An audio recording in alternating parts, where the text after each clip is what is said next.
पालघर जिल्ह्यातील चारोटी उड्डाणपुलावर आज 15 मेला भीषण अपघात झाला। मुंबई अहमदाबाद राष्ट्रीय महामार्गावर मुंबईहून गुजरातच्या दिशेने जात असलेली चांदी वाहतूक करणारी व्हॅन अचानक पलटी झाल्याने मोठी खळबळ उडाली। या अपघातात वाहन चालकाचा जागीच मृत्यू झाला असून परिसरात एकच गोंधळ उडाला। मिळालेल्या माहितीनुसार संबंधित व्हॅनमध्ये तब्बल 600 किलो चांदीच्या विटा होत्या। या चांदीची अंदाजे किंमत 17 कोटी 66 लाख रुपये इतकी असल्याचे सांगितले जात आहे। मुंबईतील नाकोडा बुलियन कंपनीकडून वापी GIDC येथील मोदी सन्स लिमिटेड कंपनीकडे ही चांदी नेली जात होती।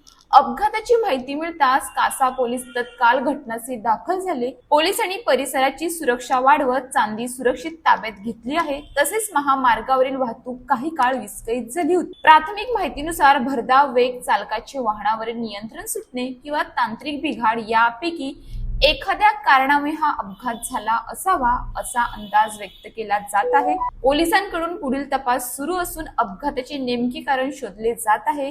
या घटनेमुळे महामार्गावरील सुरक्षेचा प्रश्न पुन्हा ऐरणीवर आला आहे। मोठ्या प्रमाणात मौल्यवान मालाची वाहतूक करताना सुरक्षा आणि वाहन चालकाची काळजी घेणे किती महत्त्वाचे आहे हे या दुर्घटनेतून समोर आले आहे। वेगावर नियंत्रण आणि सुरक्षित प्रवास हाच जीव वाचवण्याचा सर्वात मोठा मार्ग आहे। निष्काळजीपणा एका क्षणात सर्व काही हिरावून घेऊ शकतो। अशाच ताज्या बातम्यांसाठी आमच्या न्यूज पोलीस रिपोर्टर चॅनलला लगेच सबस्क्राईब करा आणि बेल आयकॉन दाबायला विसरू नका।